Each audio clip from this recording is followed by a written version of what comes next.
వాడేసిన పువ్వులని బొకేలో ఫ్లవర్స్ని పడేయకుండా మంచి డెకోర్ అలా చేసుకోవచ్చు. ఎక్కువ రోజులు ఫ్రెష్గా ఎలా ఉంచుకోవచ్చు చూద్దాం రండి.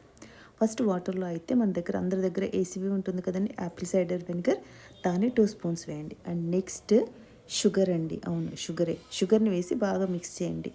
ఇవన్నీ ఈ రెండు వేయడం వల్ల ఏమవుతుందంటే ఫ్లవర్స్ అనేవి ఎక్కువ రోజులు ఫ్రెష్గా ఉంటాయి అన్నమాట. సో బొకేని అలాగే ఉంచి మనం చూడలేము, డెకోర్ చేసుకోవాలనిపిస్తుంది.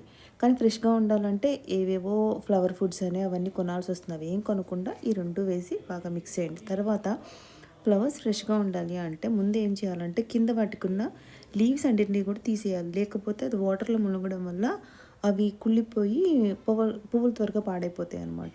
సో వాటిని రిమూవ్ చేసేయాలి. అండ్ ఫ్లవర్స్ కింద ఉండే రేఖలు ఏమైనా సరే ఎండిపోయినవి ఉన్నా లేదంటే పాడేమైనా ఉన్నా వాటన్నిటిని రిమూవ్ చేసేయాలి. అండ్ నేను ఇక్కడ చూపిస్తున్నట్టుగా మీరు ఫ్లవర్ని రివర్స్లో పెట్టి, అంటే జార్ కంటే కూడా హైట్గా ఉండేలాగా అనమాట కట్ చేసి మిగతావన్నీ కూడా సేమ్ అదే కొలతతో కట్ చేసేసుకోవాలి. అండ్ నేను ఇక్కడ చూపిస్తున్నట్టుగా కింద కాడల్ని ఎండ్ పార్ట్లో క్రాస్గా కట్ చేయాలి. అలా కట్ చేయడం వల్ల ఎక్కువ ప్లేస్ వచ్చేదానికి, వాటర్ని అబ్జర్వ్ చేసుకోవడానికి దానికి ఎక్కువ ప్లేస్ అనేది ఉంటుందన్నమాట. సో అన్నిటినీ ఇట్లాగా క్రాస్గా కట్ చేసుకోవాలి. అండ్ మామూలుగా పెట్టేసుకోవడం కాదు, కొన్ని మన దగ్గర ఉన్నాయనుకోండి, ఫ్లవర్ వాజ్ అంతా నిండుగా కనిపించాలి అంటే కుదరదు. సో అలా కనిపించాలి అంటే ఏం చేయాలంటే అక్కడ నేను చూపిస్తున్నట్టుగా మీరు క్రాస్గా అరేంజ్ చేయాలి. అన్నీ కలిపేసి ఒకేసారి గుత్తులాగా పట్టుకొని లోపల పెట్టేయడం కాదు. మన దగ్గర ఎక్కువ ఫ్లవర్స్ ఉంటే కనుక అట్లా పెట్టేయచ్చు. తక్కువ ఉన్నా కూడా ఫుల్గా కనిపించాలి అంటే కనుక నేను అరేంజ్ చేస్తున్నట్టుగా క్రాస్గా వాటిని అరేంజ్ చేసి చూడండి. క్రాస్గా అరేంజ్ చేస్తే ఏమవుతుందంటే తక్కువ ఫ్లవర్స్ ఉన్నా సరే బాటిల్ అంతా మనకి నిండిపోయినట్టుగా కనిపిస్తుంది అనమాట.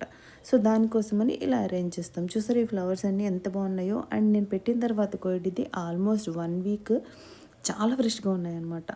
అండ్ వీటి లుక్ని ఎన్హాన్స్ చేయాలి అంటే మనకి ఆల్రెడీ బొకేలో చాలా రకాల గ్రీన్ కలర్ స్టెమ్స్ ఇస్తూ ఉంటాడు.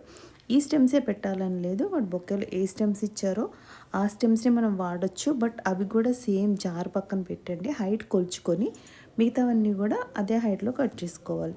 అండ్ వీటిని మధ్య మధ్యలో మీకు ఎక్కడ వాటిని అరేంజ్ చేస్తే బాగుంటుంది అనిపిస్తే అక్కడ అరేంజ్ చేయడమే, అంతే. చూసారా ఎంత సింపుల్గా, అసలు 2 మినిట్స్ కూడా పట్టదండి. ఎక్స్ప్లెయిన్ చేసాం కాబట్టి ఇంత టైం పట్టింది. ఈ ఫ్లవర్స్ని అరేంజ్ చేసుకుంటే అసలు చాలా బాగుంటాయి.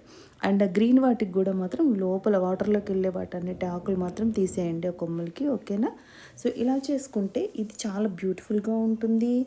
అండ్ చాలా రోజులు కూడా ఈ పువ్వులు అనేవి మనం ఏసీవి యాడ్ చేయడం వల్ల ఫ్రెష్గా కూడా ఉంటాయి అన్నమాట. మీకు ఇంకా ఎలాంటి ట్రిక్స్ లేదా టిప్స్ లేదా హ్యాక్స్ కావాలంటే ఒకసారి మన ఛానల్ని విజిట్ చేయండి. అండ్ గార్డెనింగ్ సంబంధించి కూడా మన దగ్గర చాలా వీడియోస్ ఉన్నాయండి మన ఛానల్లో. మీకు మొక్కలంటే ఇష్టం ఉంటే కనుక ఒకసారి విజిట్ చేసి చూడండి. అండ్ మీకు ఇంకేమైనా సింపుల్ డెకర్స్ కావాలి అనుకుంటే కనుక కామెంట్ చేయండి. నెక్స్ట్ వీడియోలో కలుద్దాం. Till then take care, bye.